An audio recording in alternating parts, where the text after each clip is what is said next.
Hey everyone. We've been talking about protecting our data in all different kinds of ways over the years. We've talked about encrypting data at rest. We've been talking about encrypting data in transit. We never talk about encrypting and protecting data that's in use, right? Think about the data, the information that's flowing through processors as it's being processed. What about data that's sitting in memory?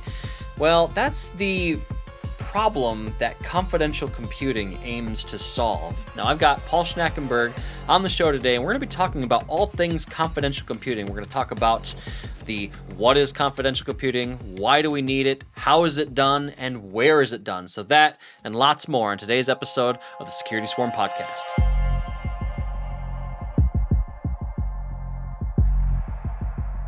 Hey everyone, welcome back for another episode of the Security Swarm podcast, the podcast that brings you the knowledge and insight straight from the security lab here at Hornetsecurity.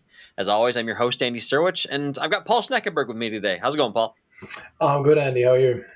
Doing good. When I was prepping for this, I meant to say the one, the only Paul Schnackenberg, just because you're on the show so often, but I forgot to. I fell into my own usual introduction, but it's good to have you here, my friend. We've got some fun stuff to talk about today, don't we? We do. Not that it's important, but there is actually one other Paul Schnackenberg somewhere in the world. He's in the US, and he apparently does running. I found him on the internet one day, so with his name spelled exactly the same. It's not a very common last name, but there is. Yeah. So I'm not the only one. I was able to verify I am the only Andy Syrewicze, though, because nobody has that last name, right? So that's wow. Of course, So I wouldn't think anybody would have Schnackenberg too. That's kind of. It's a very unusual one, but so you're the one and the only. I guess. I'm the as one far as I know. So anyway, well, we kind of alluded to today's topic a couple episodes ago, if I remember right. We had mentioned confidential computing kind of in passing, and we talked about coming back around and actually doing an episode on it. So here we are talking about confidential compute today. And I think, Paul, it probably makes sense maybe to just kind of set a baseline here. What is confidential computing at a high level? And it kind of goes into the why of confidential computing a little bit too. And so when we talk about the protection of data, and feel free to jump in here, Paul, if you want, but when we talk about the protection of data, we've always talked about encryption at rest, encryption in transit, right? So encryption at rest, preventing people from snooping on data as it's being stored on a SAN or a server or wherever, right? Yep. Or your laptop gets stolen, the data is encrypted, they can't read it. Or encryption in transit, somebody can't snoop on it on the wire while it's passing from point A to point B. Yep. Well, the one area that I feel like a lot of people forget about is encryption of data while it's in use. So while the data is being crunched by a CPU or sitting in memory, and that's really what confidential computing is looking to protect, is protecting that data in use. And that's kind of confidential compute from a really high level description. Is there anything you'd add to that, Paul, before we move on? No, I think that's a good description. I mean, that really is it. We've got, in the Windows world, we've got BitLocker for all network transfers. We have TLS, and that's sort of taken for granted now. I mean, I suppose pre-Snowden it wasn't really. There was a lot of HTTP on the internet, but we now have sort of like TLS everywhere, and between all the major data centers, like take Azure as an example, as a public cloud, traffic between all their data centers is encrypted as well. So that stops all the listening in on the wire and understanding what's there. And then as you mentioned, right, like if you walk into any modern data center today and you manage to break in and you walk away with a few disks, they will be fully disk encrypted and you're not going to be able to read that data. But we haven't had this for data in use or data as it's being processed. For sure. And coming back to the why part, I think there's a much stronger argument as to why we need this today than there was 10 or 15 years ago. Because you think about the way we used to do things, right? We all kind of lived in our own data centers, our own server closets in our given businesses. And we knew that there weren't other businesses leveraging that equipment, right? And now we're all in public clouds. We have shared infrastructure. So, I mean, you have multiple people using the same physical hardware. You've got more complex environments than ever. Maybe you have, um, maybe you're using a colo or something that does Mhm. hosted cloud. You've got their admins that have to manage and maintain the infrastructure.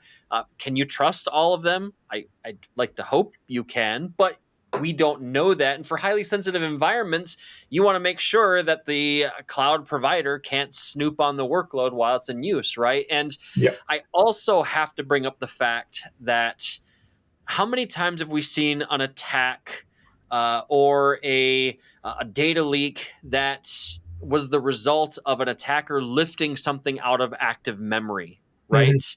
Or a memory dump, or I'm looking at use Storm 0558 that involved a memory dump, if everybody remembers correctly. Yeah. But those are just some of the things to think about, and I'm excited to look at confidential compute. And I'll have to link the YouTube video. I was watching a YouTube video with Mark Rusinovich, where he said something that was very interesting. He said he could see them getting to a point where confidential compute is just enabled by default, because Yeah. there's no reason for it not to be once they have it in that place, which is interesting. But anyway, Paul, I'll let you get a word in here. No, that's all right. He made that prediction a few years ago. It's probably taking longer than he expected it to. Microsoft and Azure is a leader in this space, I think. Obviously, it's supported by the underlying hardware from the CPU vendors, and we'll talk about that in a second.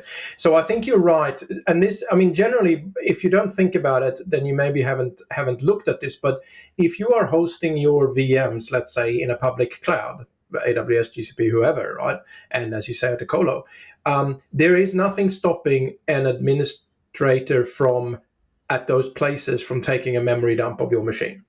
That's just the reality. They could, right? Like, obviously they have monitoring and they don't allow them people to do that, and et cetera, et cetera, et cetera. But theoretically, that is completely possible, right? So that's Right. number one. I suppose also the other thing that has spurred on the development of this is AI. And I know we're not going to talk about Copilot in this episode, because we don't want to talk about AI every episode. But the reality is these models have to be built somewhere. And if you're OpenAI, well, then you just steal the whole internet and build your model based on that. But if you are a couple of companies and you want to share data, but you don't have the regulatory possibility to do so, you've got to keep it confidential. You can still build models together without having to share the data with other people, because you can do it all in a confidential compute environment that no one individual party has access to, but you get the resulting model in the end. So that is part of confidential AI in Azure. And the classic example here, which has been brought up many times, is you've got a few hospitals. They have patient data. They want to build a model to help experts identify a particular disease, but they don't have enough patients in one hospital to build a solid model. But if they pool all the data from all the different hospitals into one model, they can have a much better results. Right. Then you can do that confidentially in a confidential computing setup, and now nobody is actually sharing the data with each other. It's only available in that one confidential clean room where the model is being built. Other examples include banks, sharing fraud data to identify fraudsters across different banks, that sort of thing. And I think a lot of people know about the Signal Messenger app that you might be using on your smartphone. That uses Azure Confidential Computing in the backend. And privacy is their whole selling point. Mhm. So definitely, that's always interesting when I find out, that major app vendors like that use certain services. I forget what video game it was. I'm going to think of it later on, where each player's instance gets their own container inside of Azure, Oh, basically. wow. Oh, that's Yeah, I'm cool. trying to think of which one it was. Titanfall, maybe? Titanfall 2. I'll Mm. think of it, 10 minutes after we hang up. But anyway, so we've kind of defined, what it is, why confidential compute is needed. The how is a whole different question and a whole different thing, right? And so, we've got some terms that we've got listed here in the outline that I think are important to call out, and that's the one that you might see in terms of one of the driving forces behind confidential compute is the CCC, or the Confidential Computing Consortium. Yep. That's a mouthful. But that's one of the driving forces, the driving organizations behind confidential compute. And I guess before we get too deep into the nuts and bolts here, Paul, I I feel like one of the I always learn best from an example myself, Mhm. right? And I always look at confidential compute from the like an Azure virtual machine perspective, because I've historically have been a virtual machine guy, right? And so I think one of the other key terms here that made me think of this and go down this road is the term trusted execution environment, or Yeah. TEE. And basically, this is a secure enclave, basically, for confidential computing to occur, right? Is essentially what this is. I don't know if you'd explain it differently, but that's kind No, of what I had in that's mind. that's absolutely a good basis. So technically, how this works, right? So Intel was first with this. So it's called SGX in the Intel world, Yep. Intel Yep. Software Guard extensions. And I looked back. I think I wrote my first article on confidential computing when it was very, very just coming out early on, back in 2018. And so what you got was a tiny little bit of the CPU that was encrypted, and you got a tiny bit of memory. And we're talking Right. tens of megabytes here. So you had to Right. specifically write your program to fit into this little bit of memory. Obviously, that was a long time ago. So now what you have is you have parts of a CPU talking to parts of the memory. That memory is encrypted, and the CPU has specific instructions on what is allowed inside of that enclave and not. And the other thing that we have as part of that is the attestation. So when you run code inside of your enclave or your TEE, you need to attest, or it needs to attest, that it's running in the right place. Yep. Right? Because even if you have a fully encrypted everything, if I steal your code and then run exactly the same hardware on-prem, and I boot up your trusted environment, it's going to go, oh, well, I'm running on an encrypted environment. It is good. But no, because I can't do this attestation I'm not running on the right system, or Right. the right hardware, right? So that attestation is really, really important. And of course, built into Azure. So AMD, thankfully, they're always there nipping at Intel's heels and coming up with slightly different approaches. So theirs is called Secure Encryption Virtualization, Secure Nested Paging. So SEV-SNP is the nice I gotta acronym point there. out. I gotta point out that they couldn't think of something shorter. Like, I don't know. I I really mean, don't know.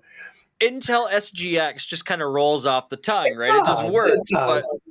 AMD Sev SNP. I mean, I'm all for descriptive names, but anyway, Well, sorry. then you're Continue. right. Then you like the ARM processor ones. They're called ARM Trust Zone. Yep. Yep. That's perfect. I think that's very descriptive and nice and short. So those are the technologies, right? And the difference with AMD, although Intel is catching up now, is that here you can do the whole thing, right? So Yep. that's why it's easier to adopt. So I mentioned way back you had to write specific code to do any kind of confidential computing whatsoever.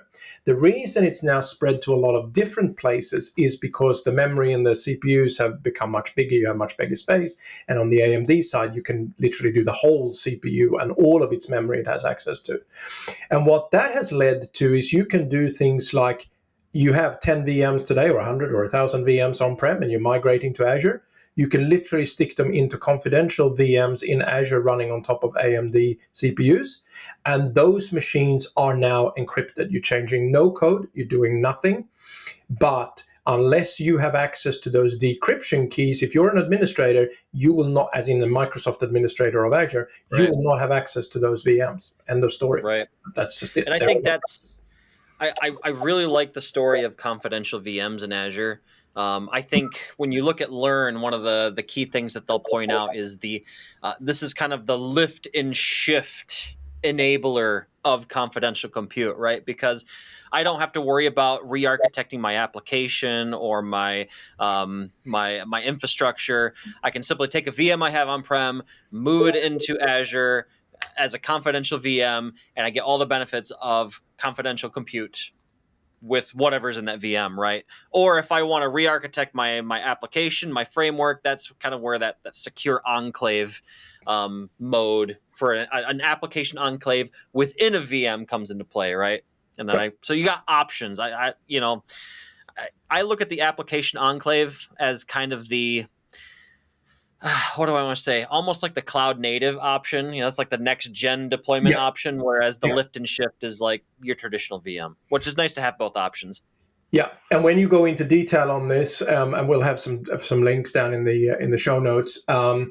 They are also protecting against slightly different threat models, right? Yep. So encrypting your whole VM gives you certain protections, but doing the more cloud native option, as you're talking about, gives you more flexibility and gives you the ability to do those digital clean rooms that we talked about and the sharing of data of different parties without any of the parties actually seeing the data.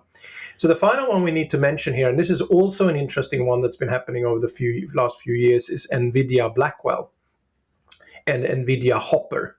These are technologies that allow you to do this on a GPU side. So remember, when you're building machine learning models and you're doing inferencing or the original building of the models, there's a lot of calculations. And if you have a lot of data to go through, then GPUs are much better than CPUs. So what's happening now is that NVIDIA, whose GPUs are very popular, if you look at their stock price, no joke. they are being used for these sorts of multi-party AI building model things, because you can do confidential computing on GPUs as well. That's a big deal. I mean, especially, again, I know it's a buzzword. I know we talk about it on the show a lot recently, but that's especially important, I think, when we start talking about AI, generative AI, building models. All of that number crunching and that model building is happening on GPUs. So it's a natural evolution of confidential compute, in my opinion. Yeah, that's right. That's right. So it makes all kinds of sense. And then I think the last term that we need to at least make sure we define here is Trusted Computing Base, or TCB. Yep. B is in Brad. I don't know why I chose Brad, but that's the word I thought of.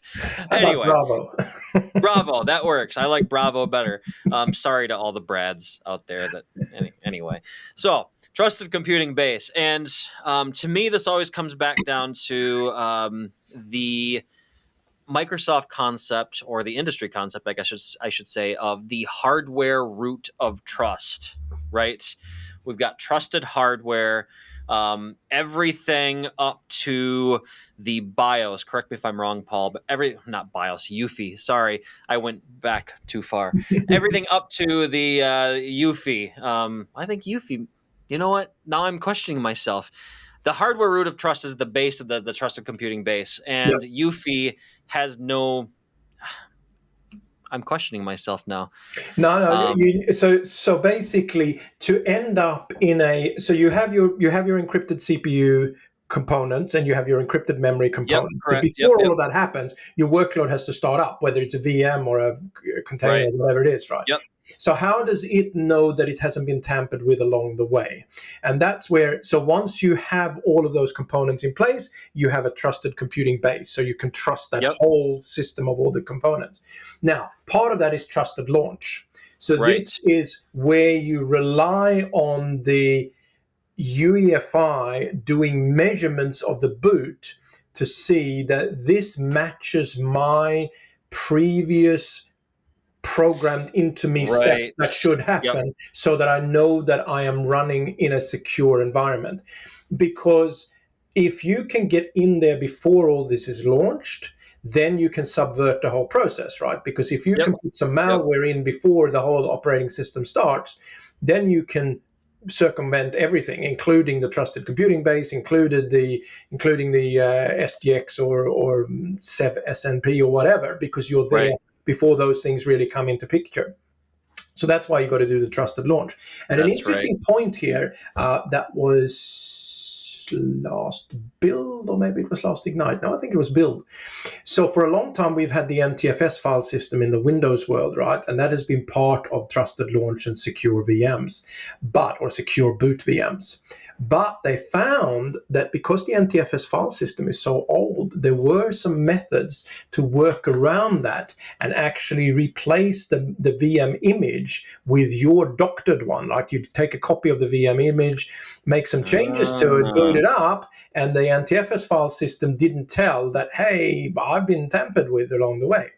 So the new version there is actually, as part of Trusted Launch, is using the REFS file system, Yep. where they literally checksum every single file and they checksum the disk, which means that if you change one byte, the whole thing goes, this isn't the same image as should be here. There's something wrong here. And then you can have your attestation service then that flag that and say, hey, we need somebody to come and look at this because somebody might have tampered with this. I've always been a fan of REFS. There's just so many nice benefits to it. And so another reason to use it for sure. And so, no, I like, thanks for bringing up the trusted launch bit. And I really like that feature too, because it's almost like attestation at the hardware level, right? Making and so it's an important part of that whole boot process, like you said. So you can see the whole chain of trust all the way from the hardware all the way up to the running workload, right? So hence confidential compute. So we've talked about why, we've talked about how, we've kind of delved into the where a little bit, right? And so we've talked about Azure confidential VMs. We've talked about application enclaves. The other area we haven't mentioned yet, and it's worth mentioning because containers are still kind of a big deal. We've got confidential containers on AKS, Azure Kubernetes Service. That's right. SQL Azure always encrypted. Azure Confidential Ledger. So that's blockchain, right? So if you need a system where you can have multiple businesses record things, I don't know, you're having deliveries of stock coming into a warehouse from different vendors, and everybody wants to track what's happening or something. You can track all that on a blockchain. This is not a blockchain that requires a lot of CPU, like Bitcoin or anything like that, but you can have like a within certain businesses can all be part of a particular confidential ledger. Then you have the Azure Attestation Service that does all that. Hey, are you actually the system that should be running here? Check. Databricks, Data Explorer, they all support this. Azure Virtual Desktop, right? So if you have a particular regulatory requirement to run your Azure Virtual Desktops in an encrypted format, you can do that with confidential computing.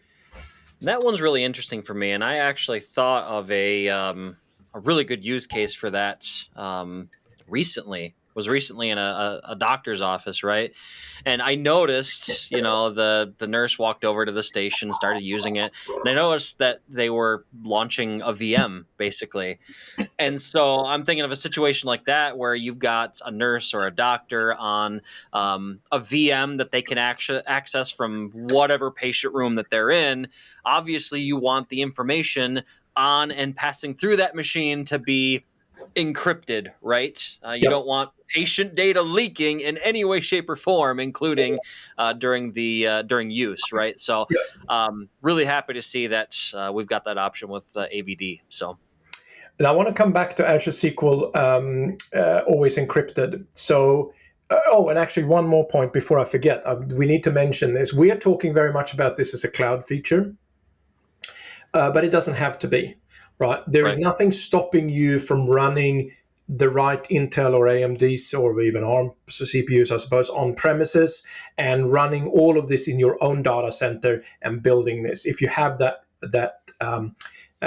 use case or that business case to do that, you can absolutely do that. You just got to buy the right hardware, Right. and you got to run the right operating systems and the right applications on top of it. So back to SQL Always Encrypted. So Always Encrypted has been around for a really long time. It basically means that your database is encrypted. What it didn't really protect against, though, was a rogue administrator, because once you're a database administrator, well, you've got to have access to the database, right? So you are not part of that protection that you get with Always Encrypted. But here you can actually do that. When you marry this with confidential computing, you can say the database administrator can administer the database. They can write queries and do things, but they cannot go and look at the data in the database itself. So you can have that control and that strong separation of duties, right, where somebody can't actually access those things, which is it's very, very cool. There's a recent case that comes to mind with me for that. I don't remember if it was Darknet Diaries or where I heard the story. I think it was Darknet Diaries. If you haven't checked out Darknet Diaries, Fantastic. Jack Reciter runs a fantastic story-driven security podcast. Fantastic. Yes. Anyway, there was a case where it was a government employee who had SQL database access to the systems that ran the state lottery.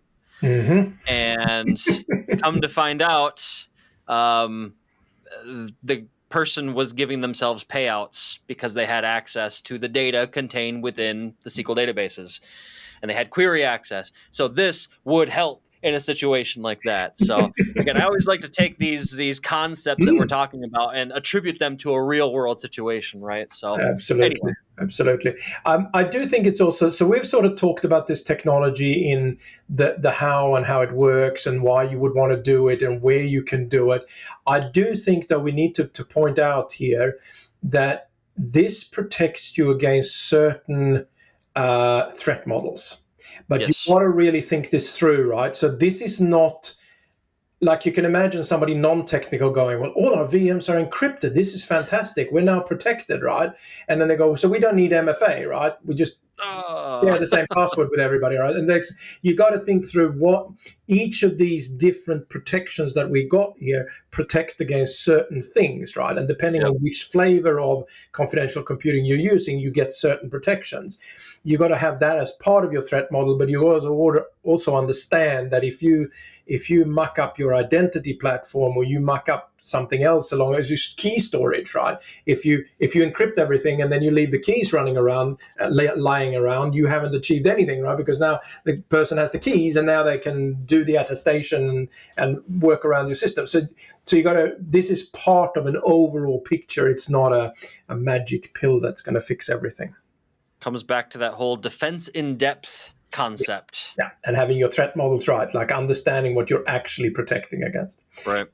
So the next interesting place where confidential computing shows up in Azure is something we're probably not going to get a lot of details on, but they have mentioned this is what they're doing.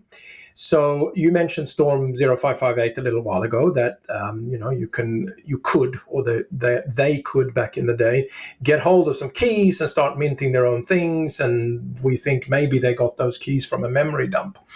Well, Microsoft is re-architecting Entra ID's backend to make sure that even they don't have access to those keys, right? So they're literally building it so that they can't access those keys outside of programmatic access that is part of how Entra ID works.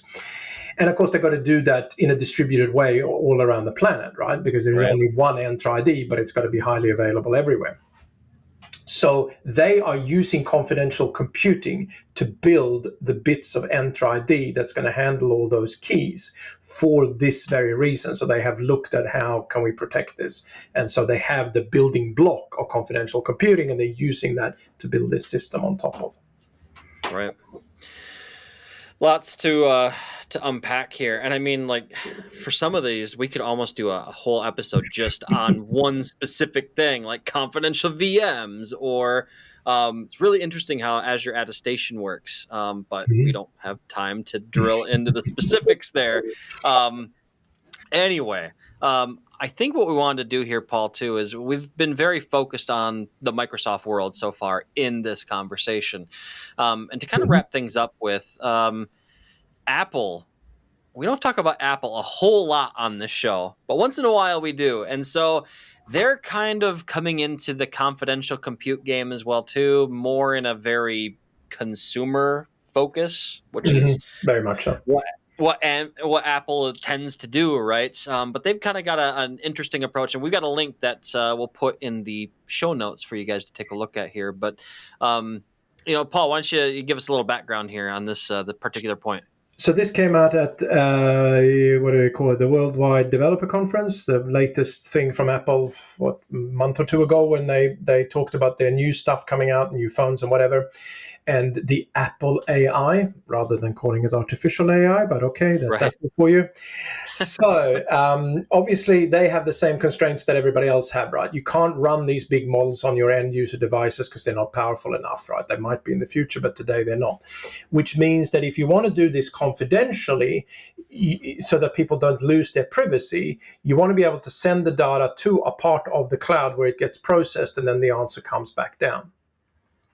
So they have built or are building a system where they have their own images running in Apple's cloud that do the processing.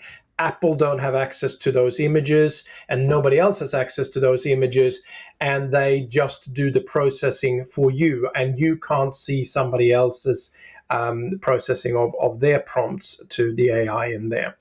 Now, they are going to publish the images they're going to run in there so that researchers can have some pokes at it.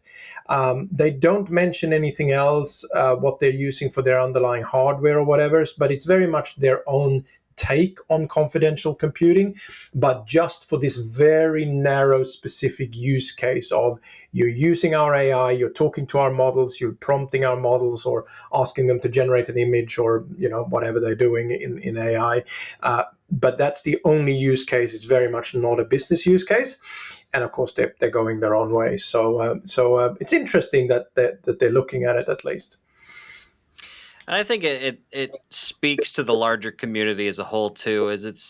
I like that the confidential compute initiative is not just a Microsoft thing, Mm. right? You've got, again, the confidential computing consortium kind of pushing the ball down the field. You got all the other vendors kind of chipping in. So eventually we'll get to a place, like Rusinovich said, where it's just there. And hopefully it kind of bleeds into the background for your average user. There's always going to be special cases, right, that require a little bit more configuration, a little bit more finagling, I guess I would say. But yeah, I think it's good all around, personally. It should be one of those systems that just happens, just like TLS today, right? Like Right, today, right, you're like, what? A website that's not using TLS? That's weird, right? Like that looks right. dodgy. And even the bad guys are using TLS because it's now so ubiquitous, it's everywhere. Yeah, I did want to round off also mentioning that the Blue Hat, Microsoft's Blue Hat conference, they run it in a few places around the world. And they had one in Israel fairly recently. And they had a couple of researchers from Microsoft who broke confidential computing in Azure in at least 2 ways, maybe even 3 ways, I think. That's been fixed now, but we'll put a link to that presentation down here as yep. well, because it's some interesting work that they've done. And they took advantage of the fact that you can do live migration of confidential VMs in Azure. I mean, not you can, but Microsoft can. And of course, you can think about this. Hang on. So we've just been talking for half an hour about how you have a confidential, trusted computing environment. You have a VM running on it. It's been attested to run on that system. And now Yep. you want to pick up that VM and you want to move it to another system and you want it to stay confidential. Hang on a second. Like, how do you do that? How do you make sure the memory is encrypted on the 2 different CPUs on 2 different hosts? How do you do all that? So that's what they took advantage of, the seams that appeared there from Intel's side. So that was an interesting presentation. There always seems. There's always, that's for sure. So anyway, well, Paul, it's been a fun conversation. I think we're going to have to swing back to this subject at some point in the future and dive into a couple of these concepts a little bit more. I especially, like I mentioned earlier, I especially like the tech behind the attestation process. It's so important for this whole thing. But it's kind of interesting how it's done too. Anyway, thanks for being on the show, my friend. It's always good having you. Yeah, this was great. Thanks for having me. Definitely. And those of you watching, hope you found some value in today's episode. So if you want to see more of the show, you can certainly find us out on the YouTubes, where you can smash that like and subscribe button. Otherwise, we are also available out on all the major podcasting platforms. So chances are, depending on where you consume your content, you can find us. So with that, we'll let you get back to your day. Thanks for spending some time with us. Thanks for watching, and we'll see you again next week for another episode of the Security Swarm podcast. Have a good one.